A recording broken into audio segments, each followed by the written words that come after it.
Week 2 of early voting is underway in Virginia's high-stakes governor's race, and also up for grabs is one race that could split the ticket this November. Attorney General. Republican incumbent Jason Miyares is trailing slightly in polls behind former delegate Jay Jones.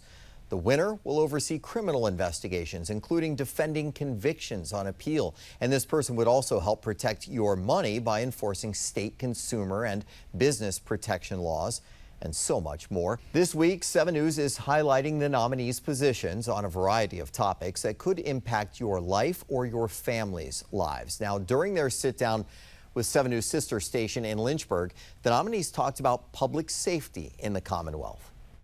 You're saying that you rolled out a public safety plan to address crime, illegal guns, and child safety. How do you plan to do that? Well, we worked very extensively with state and local law enforcement officials, community leaders, and other stakeholders to put together a plan that reflects the needs of our communities across Virginia so that we're deploying these resources in ways that meet the challenges that we're seeing, whether it be to protect our children, to get these guns off of the streets that are harming our communities and harming our young people, and really make sure that we're putting people who have done bad things behind bars. So we're going to deploy the resources of the office to make sure that we're working in conjunction with every interested party to make sure that we are prioritizing public safety and keeping Virginians as safe and secure as possible. That was Democratic nominee Jay Jones. Now here is the Republican incumbent Jason Miyares. You do have a record that you say you're proud of regarding public safety. What specific actions did you take to keep more Virginians alive today? Yeah, so what we did is we launched something called Operation Ceasefire, in which Lynchburg and Roanoke are both part of that. What we saw was a small subset of repeat violent offenders were committing so much of the violent crime. Roughly 5% of felons were committing over 50% of the violent felonies. So we wanted to go after these repeat violent offenders. I took assistant attorney generals in our office. We embedded them also with our federal partners as well. We brought these cases, sometimes in state courts, sometimes in federal courts, going after this small subset of repeat violent offenders. The numbers have been remarkable. Statewide, our murder rate has dropped a third after this 20-year high, double-digit drop in the violent crime rate. Just here in the city of Lynchburg, we have seen a 50% drop in the violent crime rate and a 50% drop in our murder rate since 2021. And so we know that it's working. We know working with law enforcement and making sure we serve in that capacity, and then also went after the dealers. That's been a huge part of what we've done as well. More Virginians are alive today, as I say.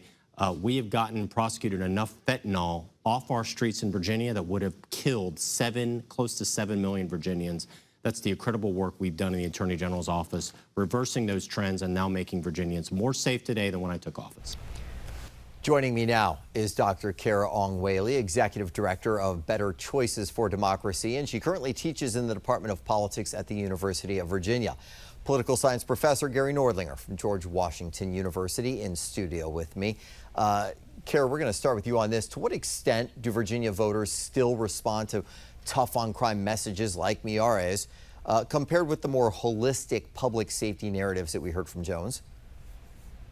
So I think it is particularly in this election, what we're seeing is that crime is of concern to voters. It's a sort of mid-tier salience issue, but it is meaningful to voters.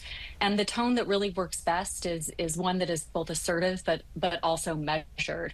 And so I think folks are concerned that things aren't fully fixed yet, but they also want to avoid seeing performative politics and seeing overreach on too punitive of measures. Gary, what message do you think resonates most? The one thing that I remember from both of those candidates was when Miyares said 5% of the criminals are responsible for 50% of the crimes. If that statistic is true, it makes such a common sense approach to law enforcement. It's hard to argue with. When you're on, Senator Jones's side and you're getting into illegal guns and youth violence and that kind of thing, he's probably absolutely right, but it's harder to hit a responsive chord with that kind of a message. Okay, so if both are tying public safety to kind of these larger themes, Miyares talking about drug enforcement, Jones talking illegal guns, youth protections, which of the themes is currently a little more salient in Virginia's political climate? Does one stand out significantly more than the other? I would sit there and say, if I had to guess, I would say the Attorney General Miyares' approach, more of the law and order, let's go after the ones that are really committing the violent crimes. It reminds me of what an old colleague of mine, Matt Reese, said many years ago of, that's picking them cherries where the cherries is by going after that 5%. Yeah, Kara, what do you think? Well, I think one thing that we have traditionally seen is that the Republican Party tends to do better on the issue of public safety. And so that could play into this election, but that's also going to be confounded by responses to what's happening at the national level and how people are responding to developments at the national level on public safety. Very quickly to both of you, crime, typically public safety is usually 1, 2, or 3 top priority for voters. Do you think it plays that way in Virginia real fast? Oh, I would easily say Yes. it's a top 3 issue. Yeah, and Kara, you feel the same?